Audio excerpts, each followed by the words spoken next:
All right. Everybody. Hello. Welcome to the Game Changing Work channel with myself, Veronica, and Roxana. Our YouTube channel, Game Changing Work channel, don't forget to go over there and subscribe and hit that notify bell to get notified, which we air every Wednesday at 12 p.m. Now, today's topic is how your emotions impact your learning and goals. Now, this is a big one because a lot of us don't really think about it in that aspect. We think that we can push through. I think I've had that attitude. Now, I've always told my story about where I spent thousands of dollars, went to Dallas to learn how to think on my feet. It was one of those programs for communication. I had a mental issue that week where I wasn't even sleeping well, so it just kept getting worse every day. Like I was so in my head that I couldn't do it, and just my emotions kept on getting more and more and more. And there wasn't anything like you wish that the instructor, they're just there to train. They're not there to like kind of help people with mindset issues. But one of the things I'm realizing, if you're teaching skills like communication, what would be like leadership skills or any of that, it probably is a good idea, and this is just me free thinking right now, is that they are equipped to help them through emotions. And the reason why I say this, I took a teaching from the back of the room, which is brain science for teaching. And one of the things that the instructors were taught was while the people are going through this training, they might have some emotional like tolerance levels. It might be too much for them or, whatever. And they were actually taught and being cognizant of that to tell the person to go outside, go take a walk, or, or like when we have breaks, she would go talk to people to see what was going on with them. Because the one thing that we learned in the teaching from the back of the classroom was that the back of your, they're the part of your brain where all the emotions are, they weren't going to learn that day at all. Yeah. And that was one thing that we were taught, that with our students, if they're in this heightened emotional state, your class is not going to mean anything to them. Exactly. No, it's not. And this is one of the things, like talking about emotional states, this is one of the things that also is a recurrent topic in a conflict management course, for instance, and it's or in customer service. It's when you talk to somebody who is emotionally charged, there is no way that you're going to be able to have a rational conversation with them and get them through the process of what needs to happen, as they are super angry or frustrated or disappointed or sad or whatever, you name it. So this is one of the basics, and that's why I say, and that I love this, start with emotional intelligence, because that's the starting point pretty much for anything. But understanding how you work under emotions and understanding how you can identify the emotion, because sometimes we feel one way or another and we don't really know exactly how we feel. But here's the thing, and that's something that I use as an example in my emotional intelligence course, is there was this professor, acting professor, one of the greatest. His name is Rudy Shelley. Nobody ever heard of him, but he worked with brilliant Hollywood actors as well. And when he was talking about teaching his actors before they were going into an emotional scene, what he was telling them is, when you go into an emotional scene, don't go for the emotion, go for the thought that triggers the emotion. Mm-hmm. And basically, because that is going to give you the behavior. That's why that is going to get messed up from the characters they play, and some of them. Exactly. Yes. There's some stories behind what happened to them afterwards because of it. Right?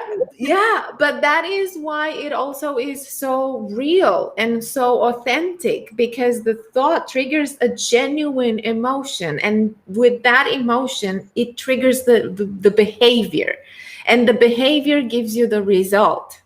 So, and that, but the thing is, he actually used a lot of psychology in there to help them be authentic and not act the character, but really get into character. And actually, that's what happens to us as well, because we have a thought, and our thoughts are triggered by our beliefs and values and everything that comes from within. But we have that thought that triggers a certain kind of emotion, and with that emotion we're going to have one behavior or another. And if I feel bad, I'm going to do something, or not even, I will decide, okay, I'm not going to do anything because now I'm upset. Our thoughts, feelings, and beliefs drive our behaviors and actions. And results. That's what gives you the results. About where people are. We have to accept the model of the world that they're in, but we also have to help them through it. I'm not perfect. I can be reactive in certain states, and then I kind of need my moment to cool off. That's why when I was in that class of the teaching from the back of the room, why some people had to go on walks, because they just had to detach themselves and get into like a different scenario to allow kind of, unwind from it. If they would have kept pushing, they probably either would have continued to be frustrated, or sometimes you're just exhausted, your brain. Yeah. Right? You just had too much. So there's a variety of reasons. It doesn't always have to be so negative and horrible. Maybe your emotion is just, I can't handle it anymore. This is a real long day. How many of you have ever been in a situation at work where you're sitting in a classroom and you're just tapped out after 4 hours? It's just too long. Sometimes I wonder why we have all day classes and all these workshops. I mean, I know that it's they call it intensive, but the problem is, what are we being intensive about? So if we're learning new, if you're exhausted, are you really learning? Now, I think the best learning that you get in an intensive workshop is actually how to manage your emotions when you are in an intensive situation. But that's not the basis of the learning of the class, is it? I can tell you some. Isn't that what they do in Navy SEALs? Is sleep deprived and see what they do? But that's actually the purpose of the training exercise. Totally. So coming from, and I know exactly what you're saying. So I'm coming from the learning and development space, right? You cannot imagine how many workshops I had where people were sent to the workshop, and for a lot of them, not everybody, for a lot of them, that workshop was a break from work. So it's not that they weren't learning, they weren't focused on learning, they were just having a break. So that's why, no, full-time all day workshops, that's not the thing. That's not how you learn. You need practical learning, you need constant learning, you need bite-sized pieces of information that you can apply. That's it. You can digest, think about it. Absolutely. I always wondered about that. So if they really understand the emotions and how people think, in person or not, okay, I mean, they learn virtual is even worse, but a 4-hour virtual workshop. But in person or not, like they give you breaks, like when you're in person workshop, even the virtual ones, right? Because I'm about to do a training next week for a virtual training. But they 2-day, all day that used to be in person is now spread out half days over a course of 4 days. And that's still a lot, because they've actually done studies where an hour and a half is actually the most when it comes to virtual learning. Yes. Yeah, so I agree. Technically, this training probably should have even been stretched out even more. Yes, exactly. Because of that. But the problem is, it's the selling point, and people just can't wrap their heads around it. But if you were to look at it in the science behind it, they would say an hour and a half. Now, but what makes that different? Now, if you're not forced to be in a virtual in these all-day intensive things. So when you talk about our emotions and how they impact learning and goals, the same thing applies to goals. The last thing you want to do when you are focusing on goals or writing your outcomes is when emotions are happening. Mm-hmm. And one of the first exercises when you're running a workshop is really to clear the space and then create an environment where it allows people to kind of check in themselves before they actually do that activity. I actually learned that in the Neuro Leadership Institute in the brain-based coaching, what we call clearing the space. One of the things I learned in my life success coaching is hack allow, which it allows a moment, but they serve their by nature they're meant for different things, but they serve the same purpose. Let me to say it. We're clearing the space is acknowledging that you might have our things and you're going to try to check it so you can focus, right? And then you have Hakalao, which is an open meditation, and it's supposed to be the learning state. But when you know that when you have an open, when you're doing open meditation and you're looking around, you actually are allowing certain calmness that happens after you do it, right? I mean, how many of you feel kind of nice and relaxed after meditation? This is just an open meditation. Mm-hmm. So regardless of your method is my point. And even though by textbook what it says it's going to do, it's so necessary before you jump into anything in general. It is. It is because it clears the space, and it also sets the expectations. This is what's going to happen and how it's going to happen. And it also helps people focus more. And even if, let's say, I have a bad day, but I still have to go to that workshop or attend that workshop, that also helps me deal with that emotion, manage that emotion, and understand, okay, this is what I'm going through. This is what I'm putting aside right now because I need something else. So it helps me to change the thoughts that go through my head on a conscious level, at least, to get me feel a little bit of excitement or relaxation or focus for what needs to happen next. So that gives me the behavior to be able to focus on what I need to focus on. And something that I like because it's easy, it's free, it's fun, right? We all love free things. And especially when you are doing a workshop or training or you're with a group of people, it's so much easier to do something really quick, easy, and free. And David Rock's SCARF model from the Neuro Leadership, I like it because it's all about emotional state. Yes. And what it does, it allows everyone, one, to learn about themselves and acknowledge what's actually going to trigger them to go into a threat state. We know that when you're in a threat state, that's not where learning happens. We want to be in a reward state. So the same emotions that you learn when you take this SCARF model, by the way, just Google SCARF model assessment. You'll find it. It's free. All you got to do is just fill out a form. And you'll learn what are things that are going to trigger you. Now, you as a facilitator or, trainer, you can take an account realizing, is that triggered by status? Are they, going to be caring about being, relationships? Is autonomy one of their things? Or do they, need to make sure that they know everything, right? Those are the people that are not really good with not knowing things at all. And so all of these things that you learn are triggers. And it's a great activity if you really design your training or if you're doing a goal exercise, the facilitator.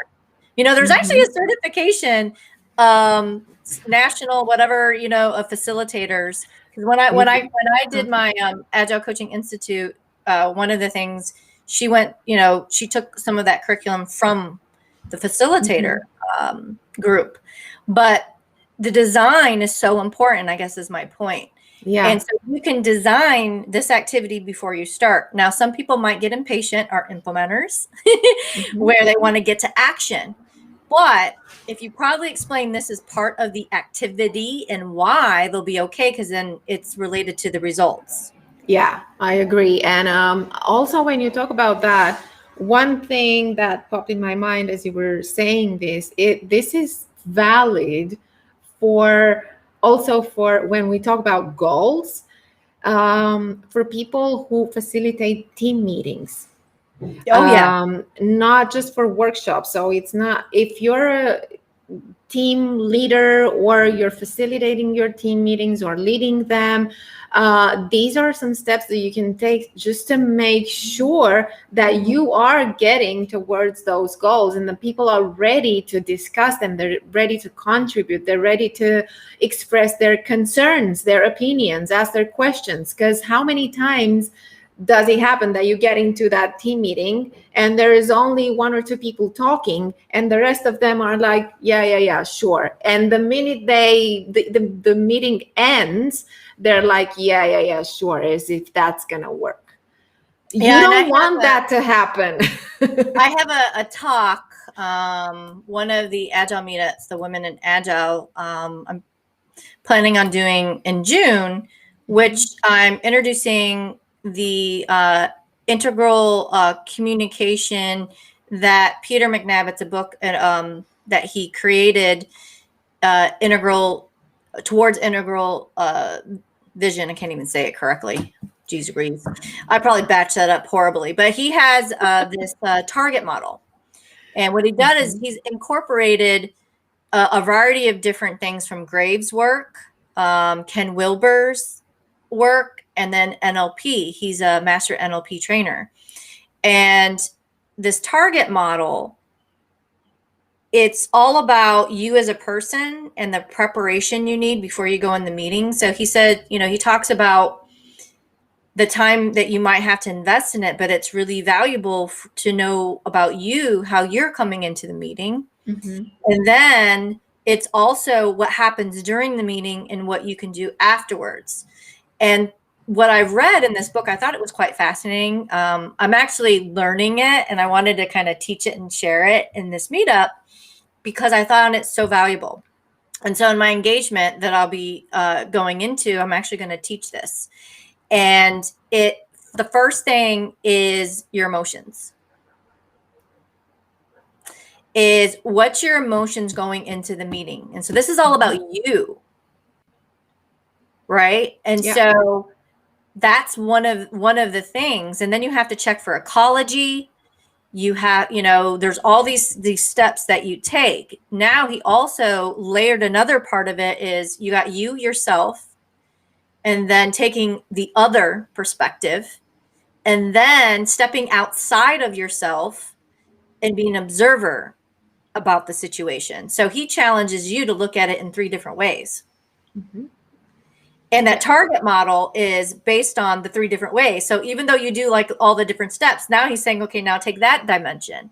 And then he talks about Graves, where the spiral dynamics, where it talks about the model that they're in. And it's very situational based on the environment. So if you're going into a meeting, for example, that's talking about a big change, and say you function from more of the cool colors versus the warm colors, each individual there is going to care about something different. So for example, if I care about relationships and how I feel in a community and tribe and all of that, like the connection with other people, my thoughts about this change is going to be very different. I'm going to be triggered in caring about that subject. Yeah. And then you have the other people that might be like an orange is all about, what you get from it. Or you have the status people, but you have that whole other group of people. So imagine the complexity. My point is of the facilitation before you go into a meeting.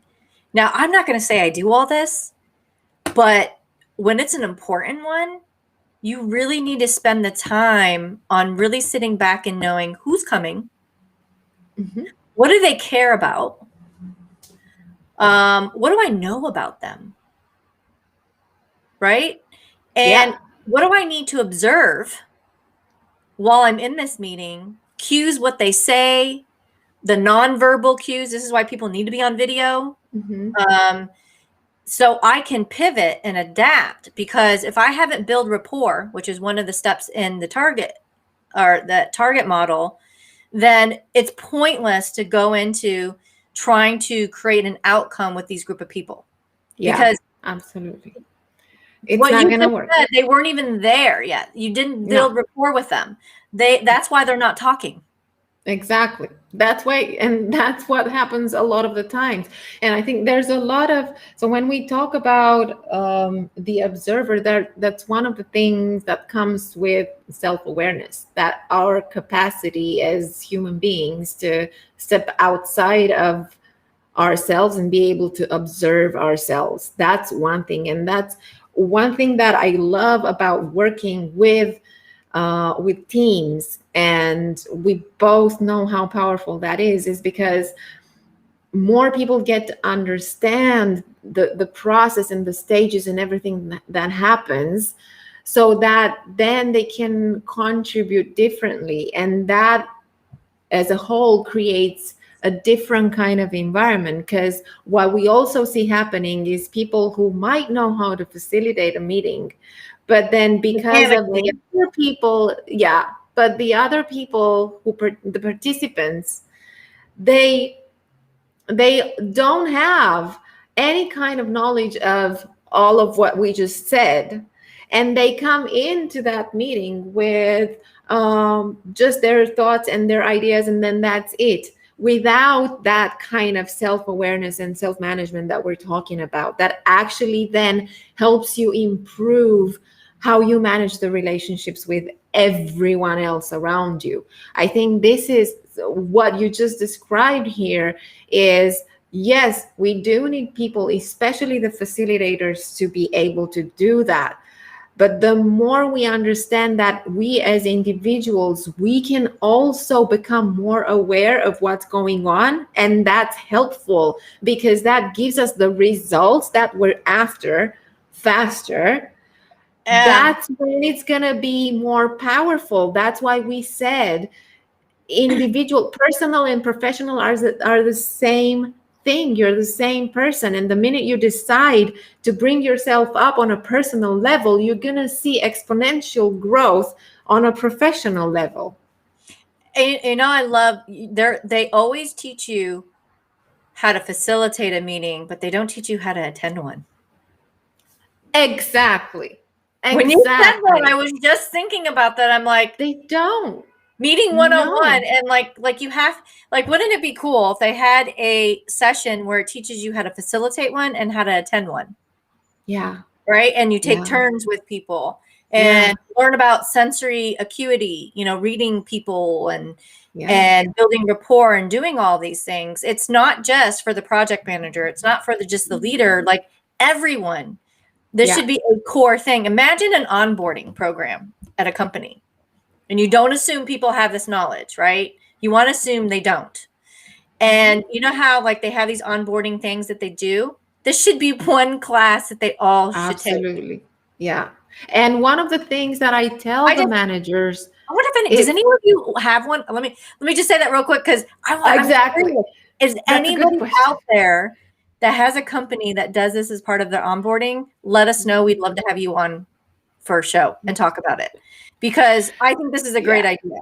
Like we should design a class and sell it about that. And so companies can actually do it, because it should be part of your onboarding, period. It's part of your onboarding, and also you need to train the people who already work for your organization, because that is going to boost your productivity. And how many times do we hear people saying, oh, I'm having another meeting, I hate meetings? That's why people hate meetings, because they have no clue what they need to do in meetings. And one of the things that I say to the managers that I work with is, have your people on the team facilitate your meetings in turns.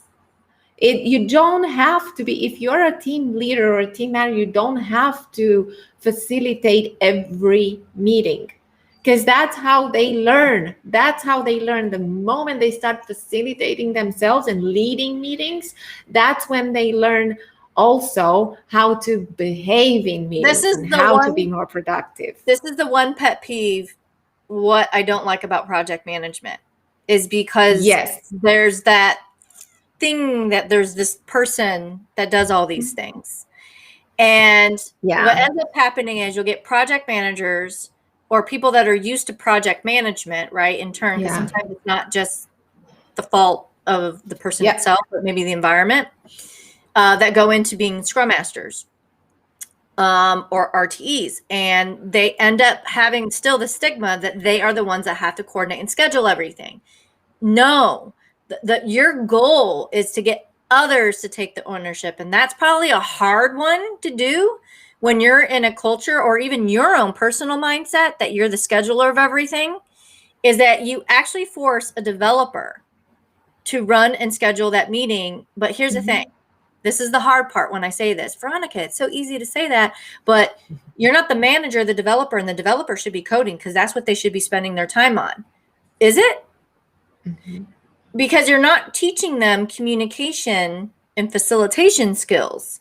And how are you creating resilient teams and resiliency in your organization and problem solving and critical thinking if you take ownership of everything? So you're not long term, you're not. Yeah. And so are you a manager out there that still has that mentality that coders and, all of the people that are actually doing the tasks, that's what they should be doing all day? That needs to change. You're missing out. You're missing out on this is why so we much have potential. Problems. Yes. So when they talk about high performance and they talk organizing and self-managing, that's one of the reasons why they're not technically self-managing if they're not managing. It's only still half-ass. They have to take ownership of all of it, is my point. Yeah. Take out the coordinator thing. Everyone's a coordinator. Everyone needs to. Out on and so what? The shit's gonna hit the fan. Everything's gonna fall because the coordinator is gone. Have you ever been in that situation because you had a project manager? And that is exactly. And who's the sole responsible for this? And hey, I'm not taking responsibility because it's their job. He's not here. He's not here now. And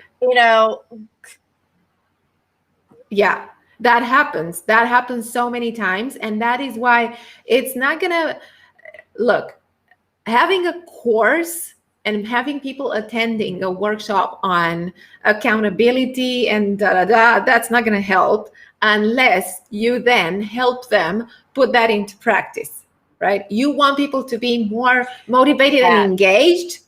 Help them be more motivated and engaged by creating that environment where they can do that. Yeah. And you talked about that in our product agility about professional development. And I want to bring that back up as the intangibles or that quick fix. Oh, and you talked about it, and this to anything, is that you go to class and you think that you're going to learn and then you can't do it. Now, we're talking about emotions and your impact of learning and goals. Well, that has everything to do with emotions. If you've never had to do the things that we're talking about, you might be fighting it because you don't want to do it. But what I'm trying to say is times have changed. And when they talk about resiliency and when you need to step up, that means everyone needs to step up. Everyone. And so this has everything to do with emotions. Everything. It has. Absolutely. Because that's going to be, think about it. You're going to feel, you come out of a meeting, you feel frustrated about what was discussed and not really 100% in. Right? Like they're asking you to facilitate and you're just like, oh, now I got to prepare. Oh my God. Well, what do you think the other person has to do? Exactly. So, but think about it. If you're not 100% in, if you're frustrated right away, how are you going to be working towards that goal? How are you going to get that result? If you're 50% in, you're also 50% out. So that's not going to bring you the result. And here's the thing I always say, like example that I think is, I always say is everyone should learn how to wait tables. Because they get an appreciation of the waiter that's serving them and the work that they do. And so this is why it baffles me, people that are so cheap here in the United States of tipping. when they don't realize the work that's involved. That's how they make their money, one. And two, if you've never waited tables, you don't know the amount of work it requires and the stress that you deal with. So it's the same thing. If you all took turns doing it, you will realize the amount of work and what you need and why it doesn't work. So wouldn't it be great if everyone helped each other make an effective meeting, because you know how it feels, you know what doesn't happen, and you know how to be on both sides of it, is my point.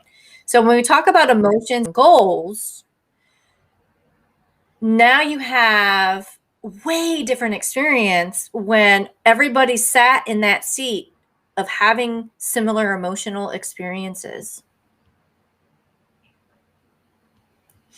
So emotions have a lot to do with it. And we're giving only just a couple examples. Yeah, exactly. And but here's the thing, just make sure that it's all in here, and we know that, but somehow I see it time after time, we choose to ignore it because it's emotions, I don't want to deal with that. Well, you don't want to deal with that, they will deal with you. So what do you want? You want to be able to manage your emotions so that you're getting your results, or you want your emotions to manage you, and then the impact on the results, you're going to see it. And if you're good at pushing them down, which a lot of people, if you're separating and you still have the split identity between personal and whatever, they come out in different ways. Absolutely. So I talked about this probably in one of our first shows about the Insecurity Project, that book that I read a while ago, where he talked about the midlife crisis and high-performing athletes like Michael Jordan. And he even talked about that, I think, in his Netflix documentary, where when you're younger, it's a lot easier to push those emotions down. Yeah. And when you get older, you tend to hit the fan. These are where these midlife crises come. Like either you start doing things to outlet those bagged emotions. They start to come out more and more and more. So insecurities actually come from an emotional state and the way that you think, which will in fact impact your learning and goals, believe it or not.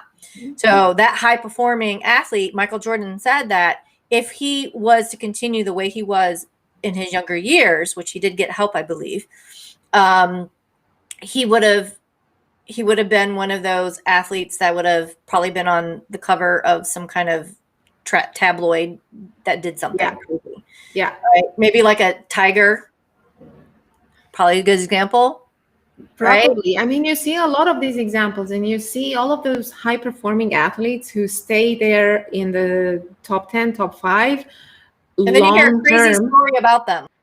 But when they are there, they've been there long term, they've worked on themselves mentally and emotionally, not just technically and physically and all of that. That is what makes the difference, the work that you do on a mental and emotional level, because that's what keeps you up there without you being on the cover of tabloids. So, and the reason why I'm saying this, because some of you might be those people, that's the reason why I brought this up, is that you push and you push it down, but there might be some people that are telling you how you outlet and you're not even realizing it's an outlet.